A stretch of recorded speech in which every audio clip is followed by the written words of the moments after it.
So 13.1 miles. That's the distance of a half marathon. I know to a lot of people it's going to sound impossible, right? And to me it sounded impossible too.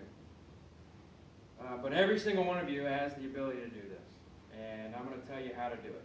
So believe it or not, in 2002, I weighed 293 pounds, had a 42-inch waist, and could barely get off the couch. So I got it in my mind, hey, I don't like this, right? I want to get off the couch, I want to do something. So I pulled up a training plan, and in 4 months, I went from sitting on the couch to running a half marathon. I'm going to tell you how to do it. So the first thing you're going to need is proper equipment, right?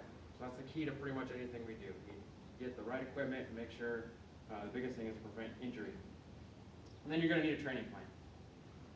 So what is the right equipment?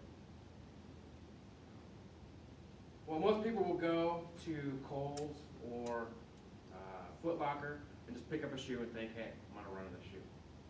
Well, that is the absolute wrong thing to do. What you need to do is you need to get out there and you need to get to a specialized running store. One in the local area like Current Runnings. That's where you can go to get the shoe you need. Why do you go to these places? Well, you go to these places because they're going to analyze 3 factors. And these are probably the most important things for your injury prevention.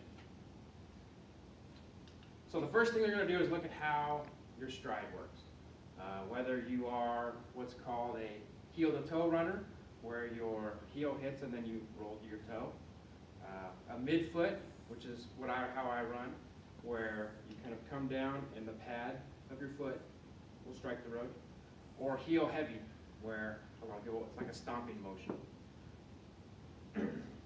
Now, they're examining this because you need to find what happened.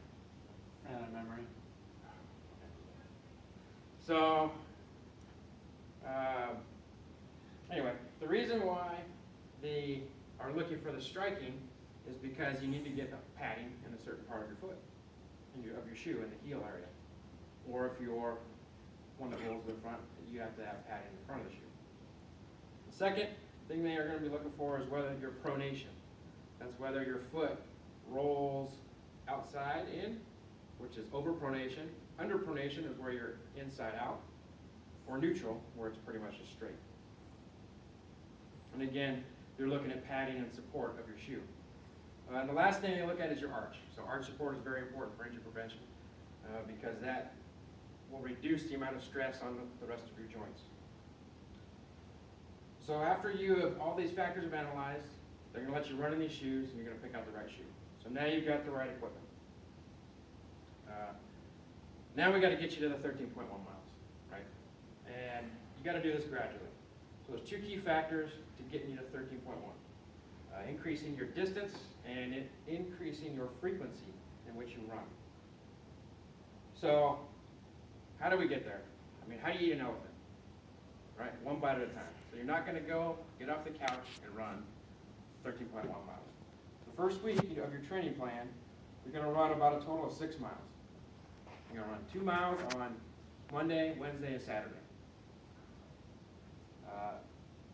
And then the next week, you're going to increase 1 mile, right? And this is to allow your joints to get used to you actually running. So your next week will look like 2 miles, 2 miles, and 3 miles. And as you move along, you'll slowly add a mile to the other days of the week. So week 3 would be 2 miles, 3 miles, 4 miles. Now Jeff Galloway will tell you that if you can't do 4 miles, stop and walk. Stop and walk for 2 minutes and then complete the rest of the run, right? And this will get you that 4 miles.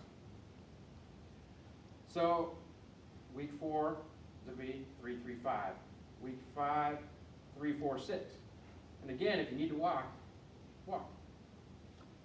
At week 7, though, that's when you're going to add another day.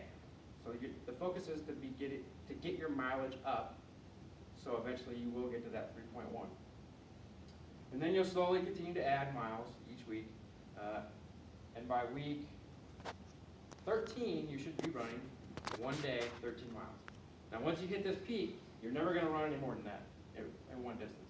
Then you're going to gradually step back down the remaining 3 weeks of the program before your race to make sure you're not injured and you're able to run 13 miles again. So in summary, we talked about getting the proper equipment. We talked about how we can work your mileage up to that 13.1 miles. And if you follow this plan, you'll be successful. And I'll see you all next year at the Walt Disney World Half Marathon.